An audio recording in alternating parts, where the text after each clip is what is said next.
Welcome to the Perfectly Planted podcast. I am your co-host, Besame Schwerin.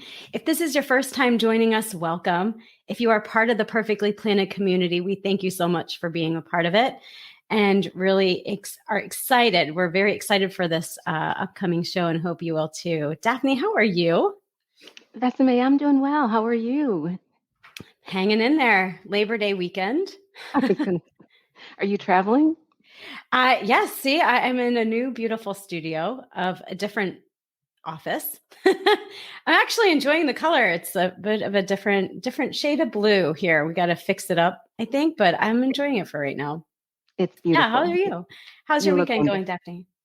The weekend has been busy. I've been did a long run yesterday. I actually hit 13 miles, and this morning did a walk with Wingman and talked about healthy aging, which we probably need to talk about in an upcoming podcast. Yes. And also was looking at some recipes that we can talk about when we start reviewing our next book, which is going to be the wonderful Dr. B's book, Fiber Fueled.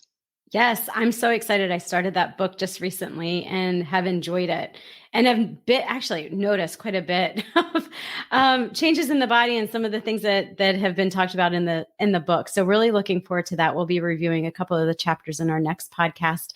So really excited about that. I actually also did an Orange Theory fitness workout yesterday. Daphne, I have to give you kudos because the first time I did it, the splat points give you, I think it's an alteration of your heart rate or whatever it is.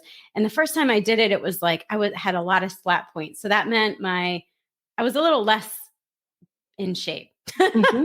And then yesterday I did it and I only got 9 when you're supposed to hit 12. And so I'm like running and racing. But anyway, so we're not endorsing Orange Theory Fitness, but if you have gone there, it elevates your heart rate and reduces it and does a bunch of different workouts. And so it actually was not too bad.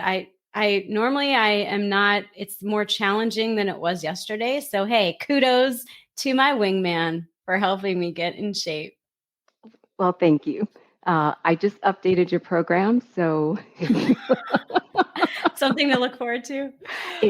Something to look forward to. We're gonna shred to get ready for your beach trip.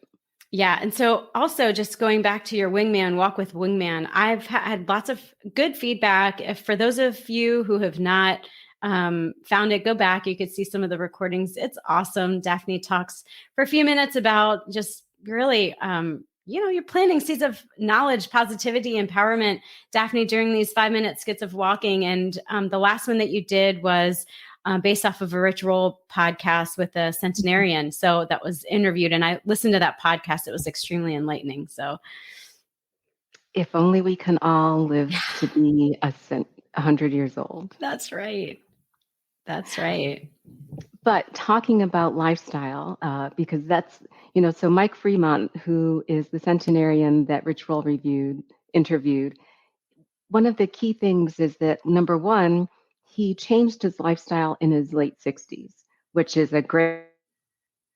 it's never too late to be plant positive. But I am excited to introduce today's guest, who's going to share with you a little bit about his journey and how he became plant positive. So Dr. Rakesh Jotwani, who is known as RAK by his friends and family, and I hope you don't mind if we call you Dr. RAK. Dr. RAK is a lifestyle medicine physician and an adult internist who practices in San Francisco. RAK has an incredibly interesting story, and I hope he'll share some of it with us today during our conversation. We will post his full bio in our blog post that will be up later tonight or early tomorrow morning. But I did want to highlight a few points for those of you that are joining us live today. Dr. RAK is the son of first-generation Indian immigrants, and he was born and raised outside of Chicago. He's amazingly smart and studied neuroscience at Duke University and graduated from the University of Chicago School of Medicine. Somehow or other, Dr. RAK moved from the Midwest to San Francisco for residency, where he trained in internal medicine at the University of California, San Francisco. And the amazing thing is his training pathway had a specific focus on health disparities, which is something that both Besame and I are very interested in. And his primary care clinic is based at the city's largest county hospital, San Francisco General. But today, what Dr. Rock will share is that after experiencing the power of lifestyle changes in his own life, he wanted to share this with his patients. As we all know, most of us who've discovered this have been wondering, why didn't I know this before? So, to that end, in 2018, he obtained formal board certification in lifestyle medicine and helped establish a lifestyle medicine program at his medical center, where he serves as the inaugural director of lifestyle medicine. Dr. Rock also recently launched a website, and part of his social mission is to help others make lifestyle changes and to transform our healthcare system. His website can be found at rockyourlife.org. We'll put that in the show notes. But more importantly, Rock, welcome to Perfectly Planted. Thank you so much. It's a pleasure to be here on a beautiful Sunday morning. How are you guys doing? We're good. Dr. Rock, thank you so much for joining us today and for getting up so early. We know the West Coast is several hours behind, and it's a lot earlier than it is here for us on the East Coast. So thank you so much. But could you tell us a little bit about your background and your plant-based journey, actually? Yeah, plant-based journey. So I should tell you, I never expected if you had asked me even 7-8 years ago, that I would be sitting here talking about my lifestyle habits. I would have said you're lying. I grew up in the early 80s, and as Daphne mentioned, child of Indian immigrants. And you ask my parents now and me, and we always say, like, we didn't know sugar was so bad for you. Because I ate sugary cereals and coffee cake and I don't know, all these things, like these Kool-Aid drinks that I would take to school that were just basically sugar water. Everyone did, right? Yeah. I mean, I think kids actually still take these things. Kids still take these things. We know now, and it's pretty clear how bad sugar is. But back then, it was sort of marketed like, oh, they're just calories. Mm-hmm. And so growing up, I ate a lot of that stuff. I will say my mom cooked meals at home. She cooked Indian food at home. It was very simple Indian food. But she'd make these great vegetable dishes, but I would always err towards like, oh, can you give me more chicken? Can you give me more kebabs? Things like that. Mm-hmm. And so then I went to college, and at college, there's most colleges, there's these dining halls where you walk in and it's like, you can have whatever you want. And yeah. I would get chocolate cake every night. That freshman 15. That freshman 15 coming on. Freshman 15, freshman 25. Right. I would get a glass of whole milk and chocolate cake at the end of dinner every night. I'd be like, and I would get like a, burger and fries, like whatever I wanted. And there was a Chick-fil-A on my campus. Oh, wow. At Duke. There's right when you, and so, and like, I'd get burritos, and then we'd order food at night. So, mm-hmm. And I think I learned from an early age that, when school is stressful, when life is stressful, you just eat this like really fatty or sugary mm-hmm. food, and suddenly you have energy and you feel better, like certainly in the moment. And that didn't stop. I started doing that like consistently in residency. I would stay up late, and then my roommate and we would go to White Castle. White Castle. Oh man. We would go 11, 12 o'clock. We'd be studying for our anatomy test, and we'd be like, okay, we need to go get something to eat. And it's just that. It was just like, I moved to San Francisco, and I had never lived in California, but we have this thing called In-N-Out Burger. You've heard of that? Yeah. Yes. And nearby where I live, there's an In-N-Out that's right next to a Krispy Kreme. So I would do my 36-hour Double call. whammy.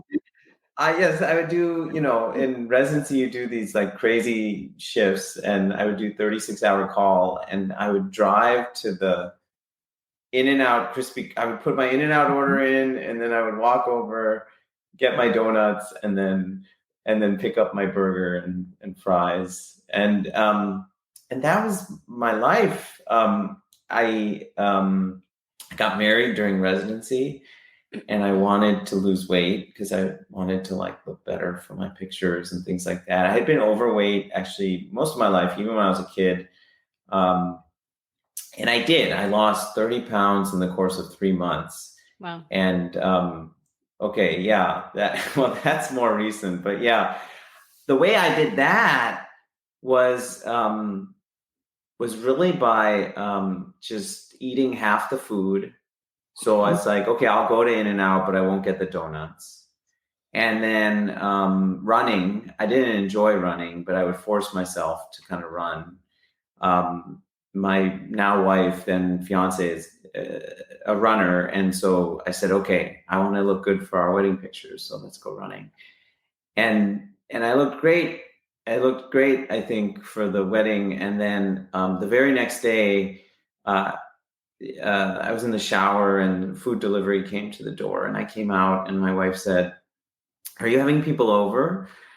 And I said, "No." And she said, "You've ordered," like I ordered barbecue, I ordered ribs, I ordered chicken, I ordered mac and cheese, and it was enough food for like 10 people. And I said, I've been so good for the last 3 months.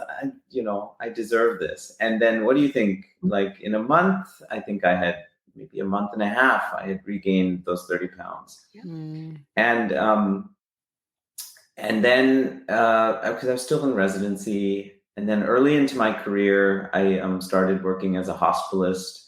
I didn't really know what I wanted to do. Hospitalist is someone who takes care of adult patients in the adult hospitalist, someone takes care of adult patients in the hospital. So people come in with like pneumonia and things like that.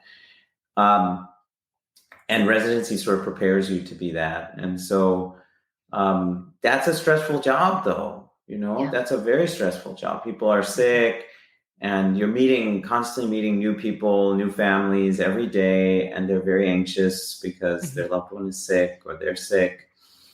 And so what do you think? I would come home and eat the food that was just comforting to me.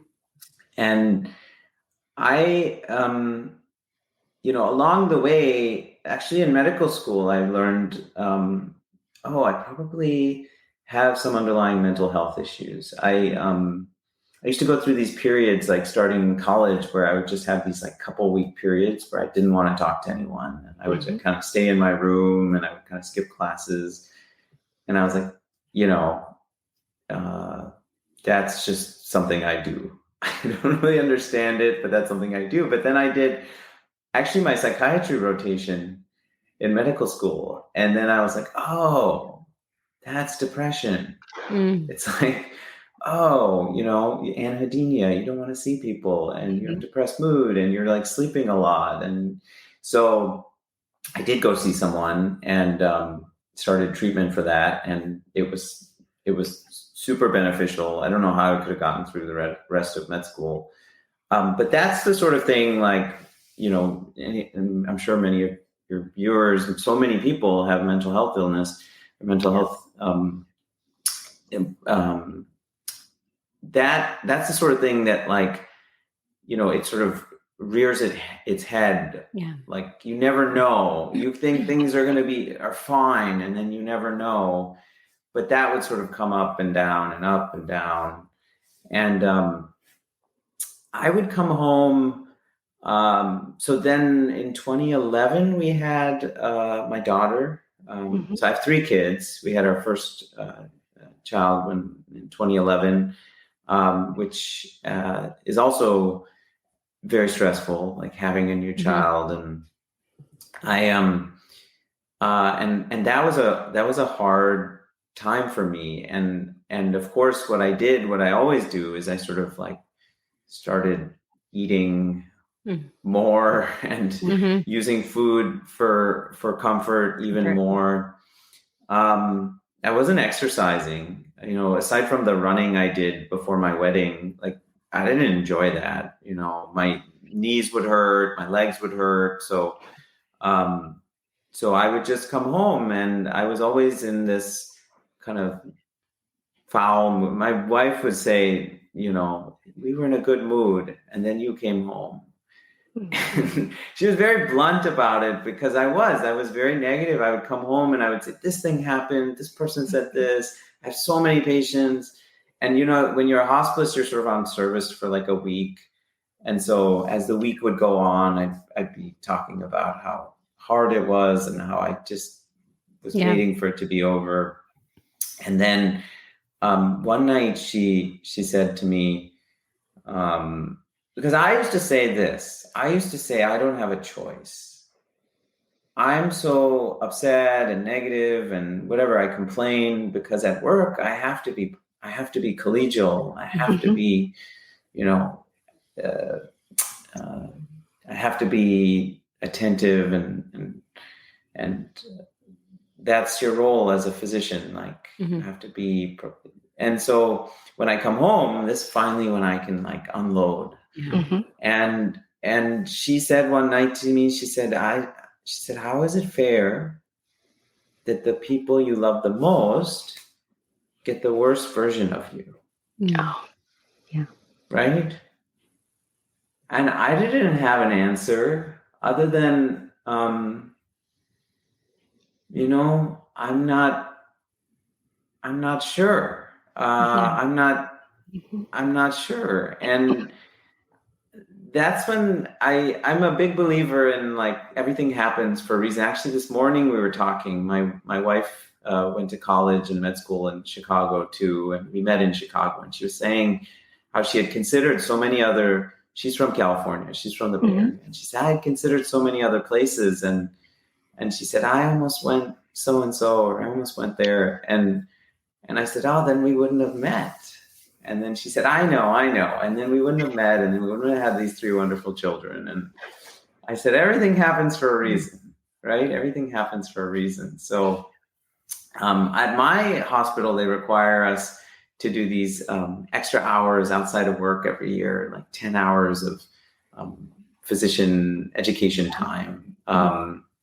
And one of the offerings that year was this session run by Physician Wellness, which I wasn't even active in back then, but it was called Evidence-Based Workplace Happiness. And it was all the things you can do to be happier on a regular basis. And I saw that, and they were offering an hour or 2 hours of credit and also dinner. And so I said, any In-N-Out burgers in that dinner? That's right. Really? Although, Besame, and Daphne, you may agree with the hospitals notoriously offer bad food. Oh yeah, no, I know. Nope, I know. To the patients, to the doctors. I mean, every day we had conferences, and they would get takeout. They would get Chinese food, pizza. Yeah. Exactly. It's an issue on its own for sure. And that's what it was. It was I think it was Thai food that night, and it was like, you name it. And I love these foods from different cultures and different ethnicities, but most restaurants, they load it up with salt and oil because that's what makes the food, enjoyable in the moment. And then, anyway, so evidence-based workplace happiness, they had us do this thing at the time, which I thought was a little strange. They said, I want you to pull out your phone. And so we pulled out our phones, and they said, text someone, text or send an email to someone at work that you appreciate and tell them why. And so I had an office mate at the time, this guy Ray, and Ray is like 20 years senior to me, and just give me a lot of advice. Being a new physician, he would give me advice on clinical advice, and he also had 3 kids, and he'd give me parenting advice, and I had become a friend of mine. So I just sent him a short message. I said, I really appreciate you being an office mate and becoming a friend of mine and mentoring me. And then I put my device away, and then they asked us, how do you feel? And I said, I feel better. Mm-hmm. I feel good. I feel happy. Mm-hmm. And I was like, what is this little magic trick that we just did? It's like, and I didn't realize that there were these things I could do, that maybe happiness is a choice. Mm-hmm. Yeah. I go back to that word choice because I remember telling my wife, I don't have a choice. Right. Mm-hmm. I'm in this negative headspace because I don't have a choice. So I say all that. I know that's kind of long-winded, but that in that moment, I became very open to the rest of that evening. And one of the things they talked about was meditation. Mm-hmm. And mindfulness meditation. And actually, I grew up Hindu, and meditation is a big part of the religion, but I wasn't very religious. I would do a lot of traditions that my parents had us do, but I didn't really connect with them. But I always had sort of this spiritual connection with the sense of God or the universe, and I explored that a lot in college. But meditation is something I had never really done consistently. And so I downloaded the Headspace app because that was their recommendation. And I just started using it. I started using it in the car, actually, because I would pull over to the side of the road near my home, and I would just do, it's 10-minute sessions. I would do 10-minute sessions, and I'd do a book. Either of you meditate? I have the Headspace app. Yeah. That's right. I try. Well, yeah, no, I try. that's why it's a practice. I talk to my patients all the time, because when I first started Besame, it was like, I didn't want to do this. I was like, why am I doing this? But I just kept remembering that text message I sent to Ray and how I feel better. And that something needed to change. If I wanted to live the rest of my life just feeling unhappy and coming home and feeling negative, and meditation isn't this sort of like magic bullet where you suddenly like do it and then you feel much happier. What it made me realize was that again, I go back to choice. That when I was walking into the house, I was choosing to be that way. I was choosing to react to my day in such a way, and I was taking it out on my family. Right. And so that 10 minutes just gave me a pause to sort of almost let go of that and sit with that, and then decide that when I was going to walk in, I was going to be more present with my kids. And then that was a very small change, right? 10 minutes, literally 10 minutes in the car. And, but within a few weeks, my wife said something to me. I didn't tell her I was doing this. I just, this was my sort of secret plan to try and improve my sense of well-being. And she said, something is different about you. I said, what do you mean? And she said, well, you're just more positive when you come home. Not just more positive. She said, you're not, well, you're just more present. Mm-hmm. You're just more present. And I said, yeah, that's I'm trying to do that. I'm working on that. And she said, you're also coming home late. Later. 10 minutes later than normal. What are you doing? Blame yourself. I'm meditating in the car. And she was like, what are you talking about? No, she's like, what is that? And I showed her the app, and it tracks your progress. And I said, no, look, you can see. And even back then, she and I both grew up in households where our parents would yell a lot. That was kind of the way we were reared. And both of us kind of had that reactivity even then with our children. And she said, okay, whatever. But she now regularly meditates as well. I think we both learned that it gives you this new opportunity in life to reflect and respond in a way that you stop reacting to all your thoughts and to everything that happens to you, and then you can take this pause. In those sessions, I started reflecting on the other choices I was making in life, and clearly I was. It didn't feel like it, but I was reacting to my stress with all this food, and then I was coming home to these small children who I would look at and I'd say, is this the father I want to be? Like, if I fast forward, I'm going to be one of the patients I take care of in the hospital. And again, it wasn't like easy choice, but universe has this way of connecting me with the right thing at the right time. And then there was this doctor from Sacramento who came to our medical center. He was going medical center to medical center within our hospital system, telling his story that when he was 40, he started having chest pain. He was dropping his 2 young kids off at school.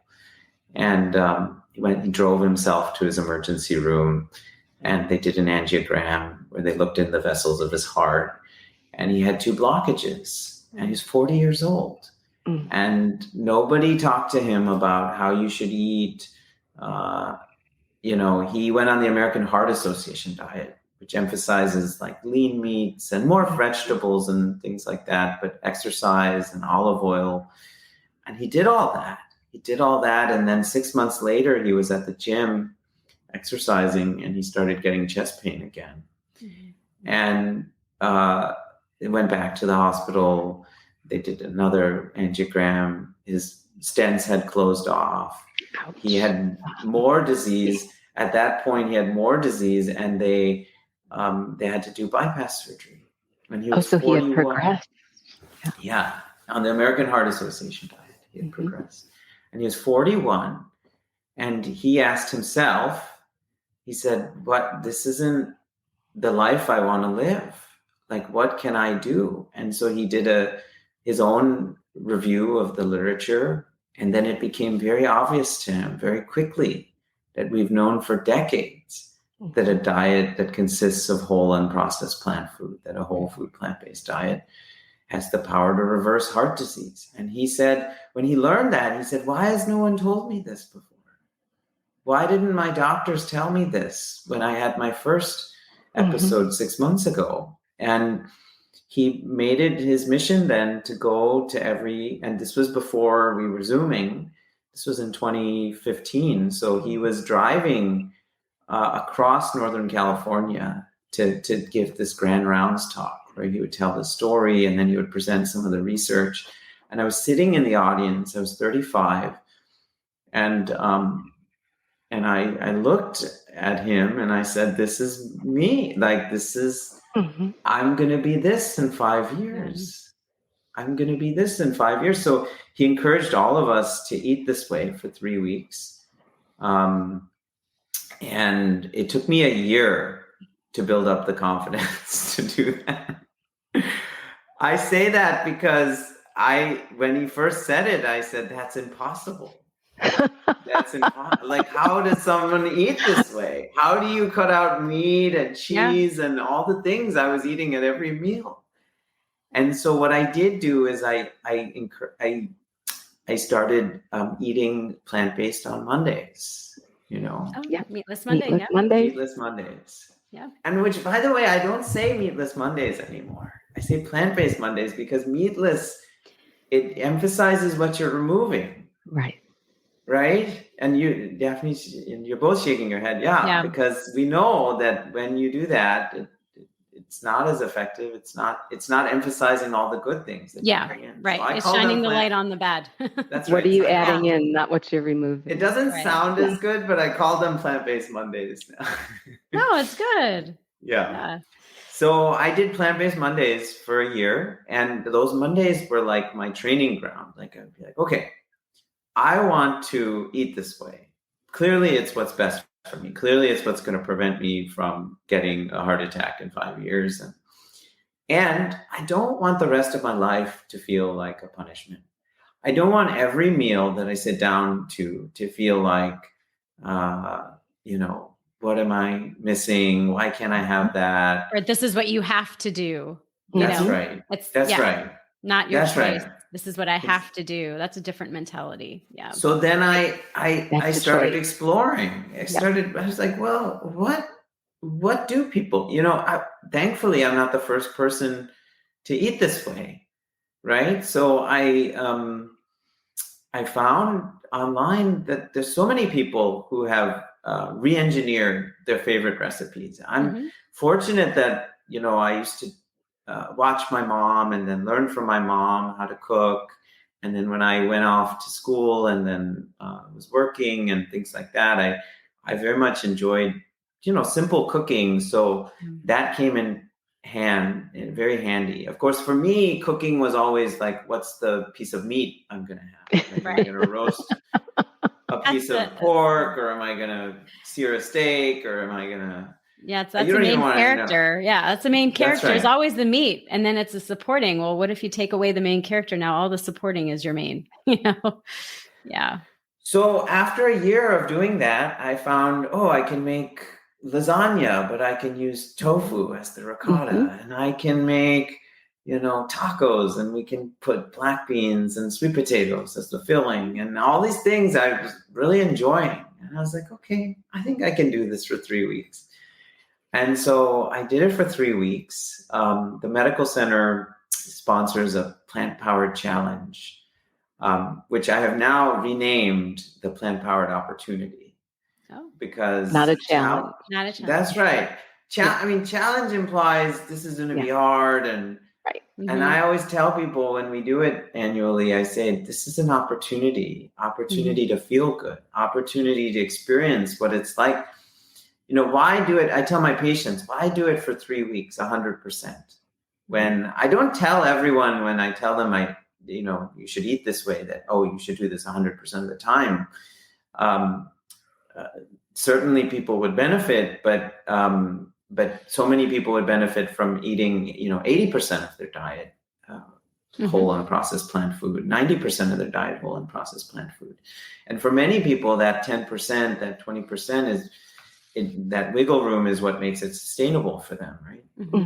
So, but why do it for 100% for 3 weeks? Or as the doctor who came to visit us, he calls it going Olympic. It's because then you experience what it feels like. If you've been like me, if you've experienced like sluggishness and fatigue and I would say depression and all the things that food was making me feel for so many years that I was wholly unaware of. I was so unaware of how much food was affecting my energy levels and my sleep. Then I said, okay, I'll do this for 3 weeks. And I didn't expect that after 3 weeks, I would feel like a different person. And, I went to the doctor because they encourage us before this Plant Powered Challenge. We encourage everyone, go get your labs checked, go get your cholesterol checked. I had not seen my doctor at all. And Doctor, heal thyself. That's right. That's right. And sometimes doctors, we say this all the time, we're the worst patients. Yeah. I just saw somebody in my clinic. It's one of our surgeons, and he hasn't been to the doctor in 10 years. He hadn't been to the doctor, and he told me, he's like, yeah. He's like, I need it to come. And so, I got the labs checked, cholesterol high, went to clinic, blood pressure high, pre-diabetic. And my doctor put on my, we call it in medicine, we call it a problem list, which is like all the medical issues you have. And he put on my problem list obesity because my weight was high enough that I met criteria to have obesity. And I hadn't even weighed myself in a few years because at that point I was sort of like, didn't like looking at that. And all those things I said, okay, well, this is the reality. now meditation had taught me, don't just run away from these things, that these are true and you have a choice.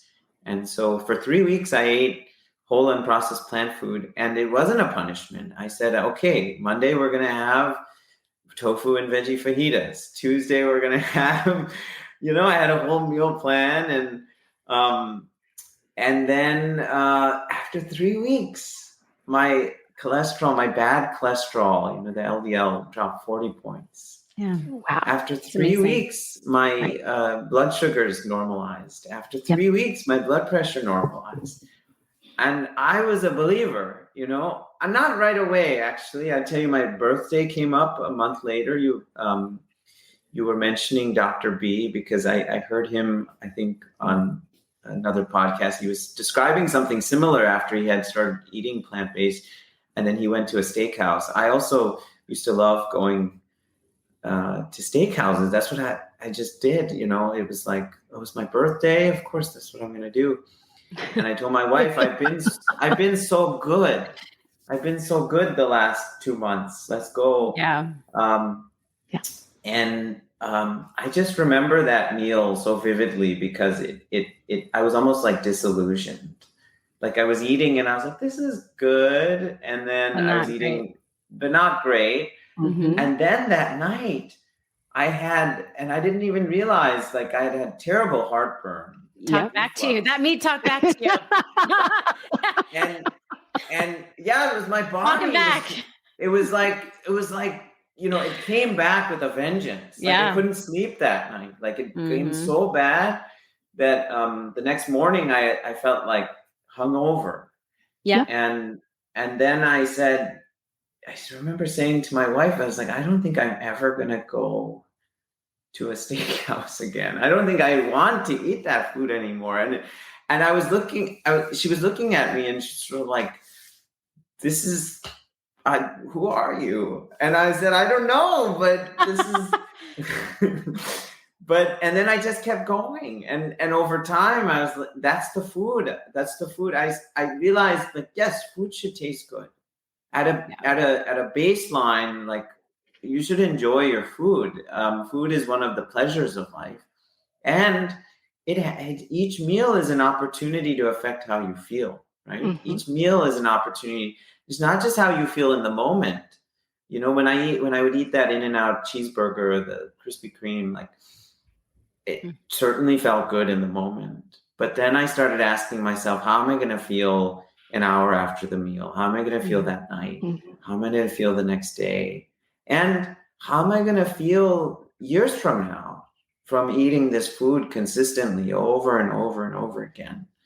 And then I just kept going, just said, if I can find more and more ways to eat this food such that it tastes good and I enjoy it, then that's it. And it's good for me. That's a win-win.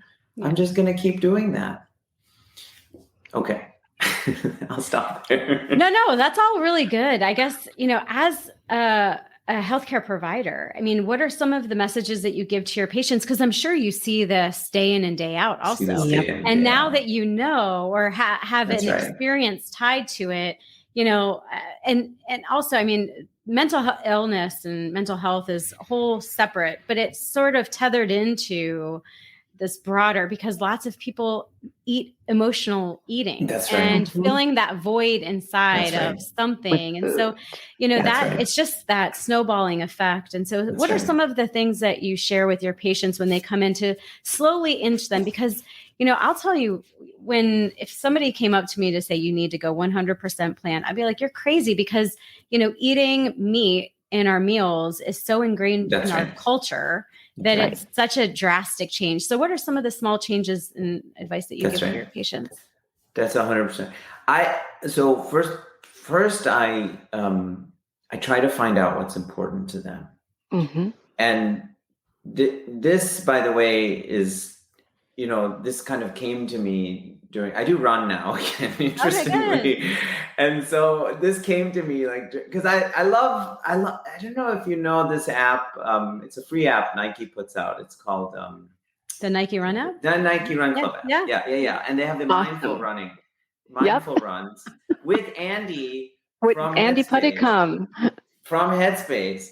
And those runs are life-changing. I mean, every time I do one of those runs, I have these revelations and insights. And I was out for a run with a Headspace run, and I've been thinking, like, I want to share this information more, share it on a website, and how am I gonna?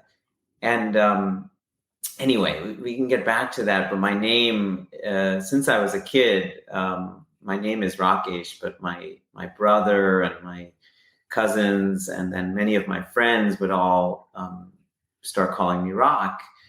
And so Rock, short for Rakesh. And then I had come up with this idea of having a website called Rock Your Life. And one of the runs, I said, oh, maybe each letter could stand for something. That's the way, like, things gravitate with people. And I didn't know what the letters were going to be, but I thought about, like, how did I make change, Mm-hmm. and how do people make change? And it usually starts by recognizing that you have some bigger goals and aspirations in your life. Mm-hmm. It doesn't actually start with the physical change, because our current system works like this. Our current healthcare system. Some patient comes in, and, like, my doctor, for example, when I came in, said, "Oh, you have high blood pressure, you have high cholesterol," and just tells you that these are the circumstances, and then says, "You need to do X, Y, or Z." Oftentimes, because the visits are so short, X, Y, or Z is, we have this medication for your cholesterol, this medication for your blood pressure, right? Which doesn't treat, you're shaking your head, this, it doesn't treat the root cause of the disease. Even if we tell patients in that moment, if I see a patient who has prediabetes or high blood pressure, and I tell them, you should make lifestyle changes, and you should change your diet, and you should, that adds to their overwhelm. Right. Most people got in that situation because there's a lot going on in their life. There's a lot of stress in their life. And now you're saying, you gotta do things differently. You gotta change your life. Yeah. And they're like, how can I change my life when my life is already overwhelming and stressful? And so, there's this then exhaust cloud that sort of forms, right? Because they can't necessarily do what you're telling them to do. And they may take these medications, but then the medications don't treat the root cause of the disease. Right. So they tend to get worse. And then, the cycle sort of repeats itself. I will say that's also, I think, why there's a lot of burnout in the medical professions, because we see people, so many people go into health professions because they want to help people. They want to help people get better. And we give people these treatments and medications that don't actually treat the underlying disease. And then people get worse, and we feel that exhaust ourselves. Mm-hmm. What if you started with what's important to you? So one of the questions I ask all my patients when I first meet them is, why is it important for you to be healthy? What is your why? Mm-hmm. And they will tell me, they will say, I want to see my grandkids grow up. I love traveling. And I want, my wife and I are just retiring, and we want to keep taking adventures together. And, I have my sick mother who I take care of, and she's very dependent on me, and I don't want to be in that situation when I'm an old. So whatever the reason, so many people have reasons. I want to write a book. They have these bigger goals in life. And then suddenly we start talking about that. And I ask them, what are you doing right now to get you there? And we talk about their health in context of that. And then they start asking me, they're like, Doc, what can I do to maintain my independence? What can I do to see my grandkids grow up and go to college and get married and all these things. Mm-hmm. And when they start asking that, then I start telling them, well, we've known, and I love to talk about the blue zones. You mentioned that. I heard that interview with that centenarian on just the other day in the car, actually, on Ritual. We know that, and I tell them, the longest living people, they have strong family connections. Exactly. They do some sort of prayer or meditation every day, and they move their body as a regular part of their life. And they eat 95% of their diet, this whole unprocessed plants. They eat some meat. They eat it on special occasions. They use it as a condiment. And so then we say, okay, that's the I say to them, that's the punchline, so to speak. Like that's where, if you want to grow old gracefully, live a long time, free of chronic disease, we know that. And I point them in the direction of, depends on who it is. If it's a younger patient and they might gravitate towards, the Game Changers, that documentary, I send them a link to that. If it's a patient who maybe won't, I send that to a lot of patients, but there are other documentaries. I send Forks Over Knives. Now you can get the documentary for free on the Forks Over Knives website. It's older, but it's still a very good documentary. Mm-hmm. And I've created all these, short little phrases that I send my patients, little resources. And I tell them, the goal is not for you to go from 0 to 360 tomorrow. Right. I tell them about my experience. I say, but, if I'm being honest with you, if we can move you in that direction, then you're going to have the life that you want to live. Mm-hmm. And that's when we layer in the next piece, awareness. Mm-hmm. So I talk to a lot of my patients about meditation. So many patients, I tell them, I give them this analogy. I say, if you're pushing a cart and it had square wheels on it, you'd be like, this cart is so hard to push. Like, it's so, it doesn't matter what's on it. The cart could have nothing on it, but the cart is just going to drag through the mud. And I say, meditation is kind of like putting round wheels, replacing those square wheels with round wheels. It changes the experience of everything. Suddenly your experience from moment to moment is different. And you start looking at your relationships with everyone and everything differently, and your relationship with your thoughts and with the people you care about and the people you meet. And if you can layer in that awareness piece, then you start reflecting, just like I did, on your choices and asking yourself, do I want to eat this because, we all eat for so many reasons. I have this mnemonic I share with patients called breath. And it's, when you're reaching for something to eat, is it because you're actually hungry, or is it because you're bored? Mm-hmm. Or you're responding? R is responding to some really strong emotion. I'm forgetting it, but E is something. A is anxious, and T is tired. Because when you're tired, you're going to reach for high calorie food, or and H is habit, because we often just reach for food at certain times of the day because that's just what we're used to doing. Mm-hmm. And so ask yourself, why are you reaching for this? And then also ask yourself, okay, I'm reaching for this bag of chips, and I have like carrots and hummus or peppers or something that are also crunchy and maybe satisfying. Mm-hmm. So awareness is that sort of second piece. So before I even start talking to them about changing things, I say, I want you to become more aware of what you're doing every day.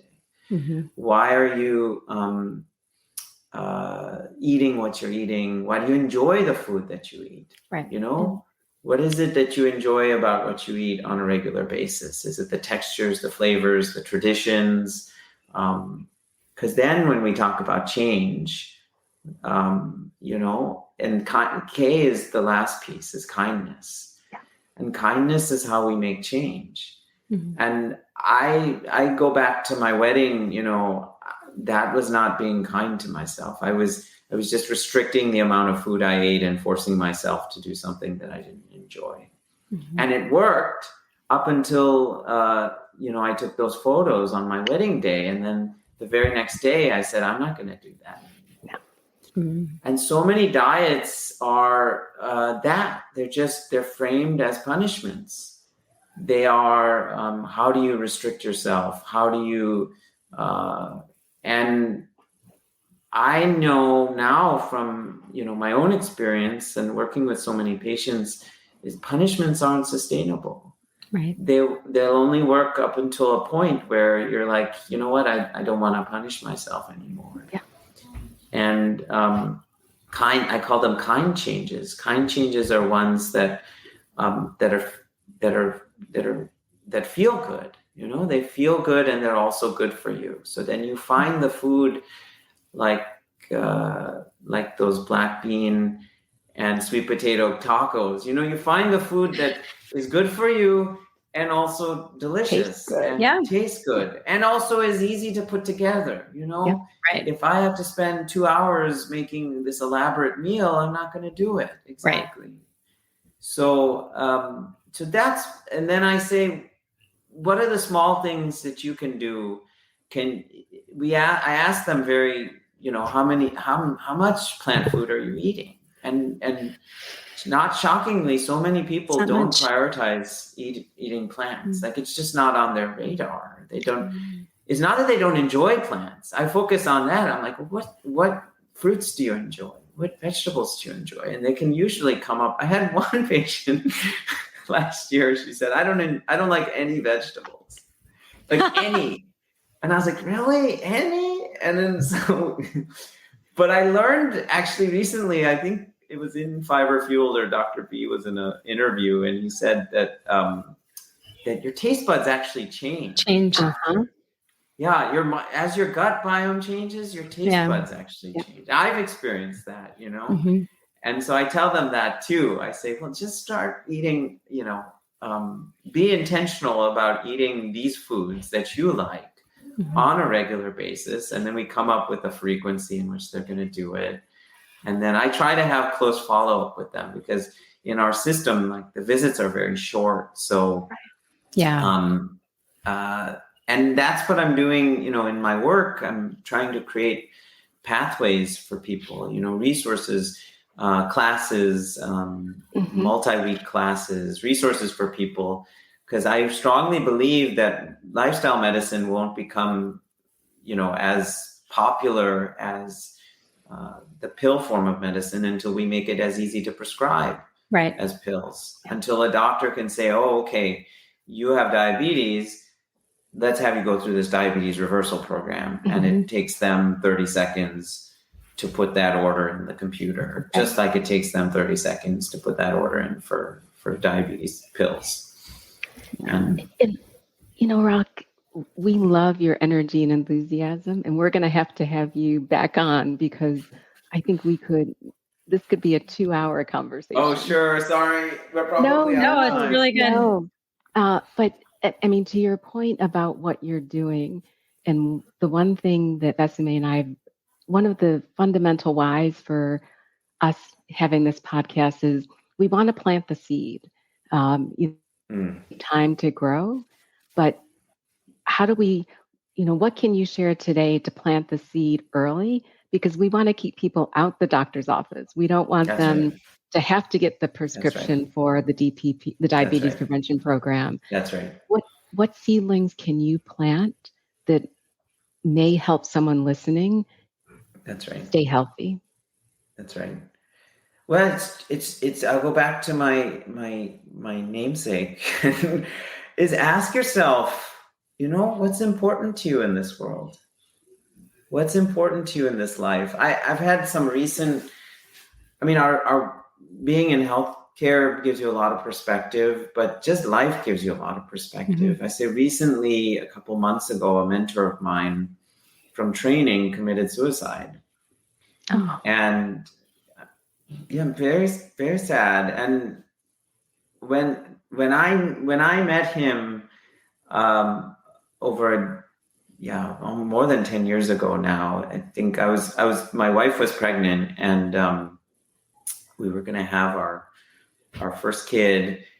And one thing he said to me, he said, we undersell, as parents, we undersell children.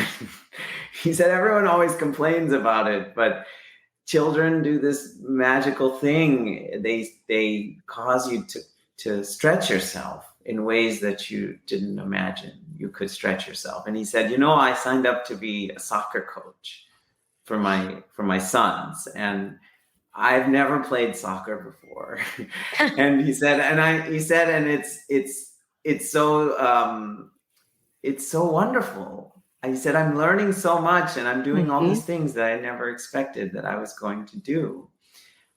Which, by the way, I signed up to be my son's soccer coach, and I've never played soccer before.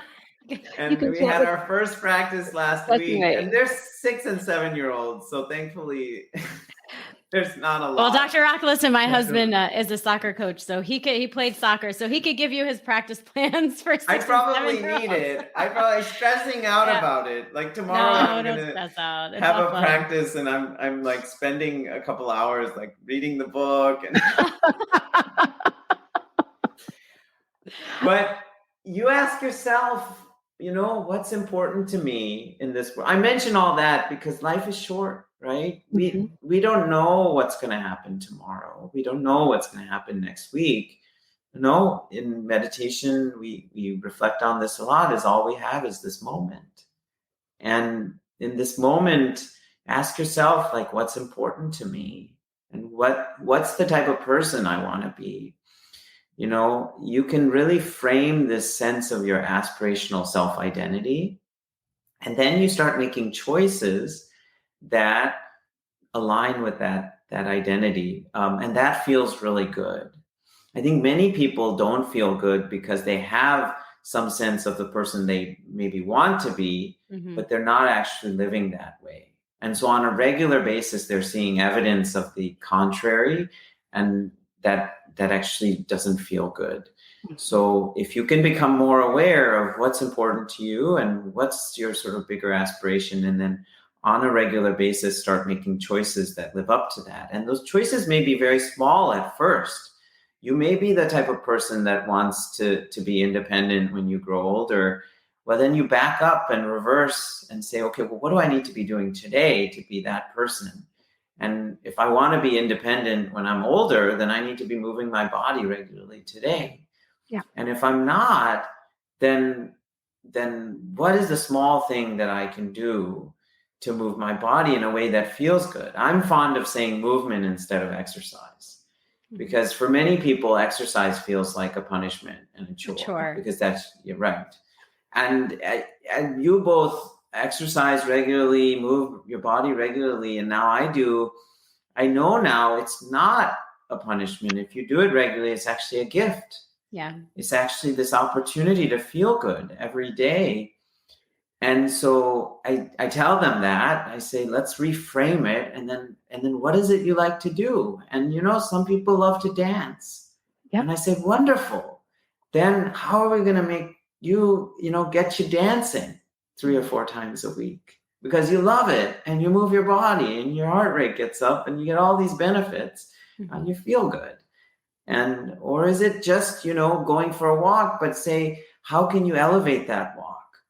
Schedule it with a friend, or listen to a really good podcast, and so suddenly that chore becomes something that you really want to do, because you're meeting up with someone that you really have great conversation with.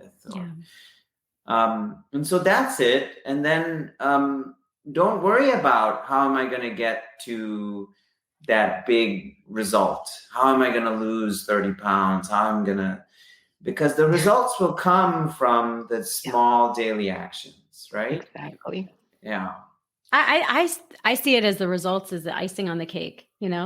You get to work out. That's one thing that I've learned, and some of the coaches that I've trained with have said, it's not I have to, I get to do this for myself. I get to do this for my, to better my body, my mind. And I think it's just been, it's just that mental framework that we have to just slowly adjust from the habits that we've formed over the years to now. So in this moment, I'm very grateful for you, Dr. Rock, for joining us today. Thank you so much for taking time out of your day. And we would love, I actually have a whole nother list of questions. So we would love to have you back.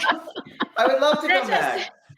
We would love to have you come back and join us again for another podcast, because it's been very enlightening, and to hear your journey has been very inspiring as well. So thank you so much. I know a lot of people can relate to where you were and where they could be and where you are right now. So thank you so much. Oh, you're very welcome. Yeah, you're very welcome. And we didn't even get to talk about it, but Daphne and I know each other through the American College of Lifestyle Medicine.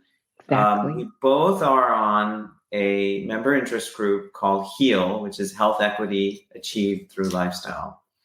And we didn't even get to talk about health equity, but so much of this work is looking at our society and our population and how everyone can be healthy. And when you start looking at that, you realize that in order for everyone to be healthy, people need access to healthy food. Yeah, they do. People need access to safe spaces to exercise. Mm-hmm. And so I've been so blessed to be connected with people all over the world through that group. And Daphne leads a subgroup that we're working on, like materials, handouts and things like that we can give to patients. And so we get I get the privilege of getting to see her once a month for that. And that work has been really, really cool part of my life too. That's so lucky. I'm jealous of that. You get to see Daphne once a month. We love it when Rock joins the calls, because you live it every day. And the beautiful thing, and when I first heard your longer story, the reason I was so excited to have you join Perfectly Planted is because you've been on that journey. And it wasn't one day, 1 month, 1 year, but the fact that you are able to share with the community, with your patients, with your family, all of the pearls that you've learned, and that you practice in a community that definitely will benefit from all of the messages you share. That's why I think what everything you have to say is so important, and why Rock Your World is going to be so impactful. So thank you. We are going to have to schedule more time to talk about, we want to talk about health equity. We would love to hear some of your favorite recipes. That's right. Let's book it. We'll do it in the next couple months. People can go to Rock Your Life, RAKYOURLIFE.org, and sign up for, hopefully we'll start soon, kind of regular newsletter and kind of regular updates to that website. I love that. You can also find me. I'm not regular poster on social media, although hopefully that'll change in the near future. But you can find me on Instagram at Rock Your Life, RAKYOURLIFE. And it was a pleasure and a privilege to be a guest today. Thank you guys so much for letting me share. Yeah, no, thank you. Once again, thank you. And thank you to all of our viewers with Perfectly Planted and joining us for another Sunday Seedling. We hope you enjoyed it. And if you did, please go ahead and hit that like button or subscribe on YouTube. And like Dr. Rock said, you can find him on Instagram at Rock Your Life. And also you can find us on Instagram at It's Perfectly Planted, or Perfectly Planted on Facebook. And then we always have our blog post on perfectlyplanted22.com. So thank you all so much for joining us. And until next time, Daphne, be well. Be well. All right. Have a great day, guys. Take care. Bye-bye.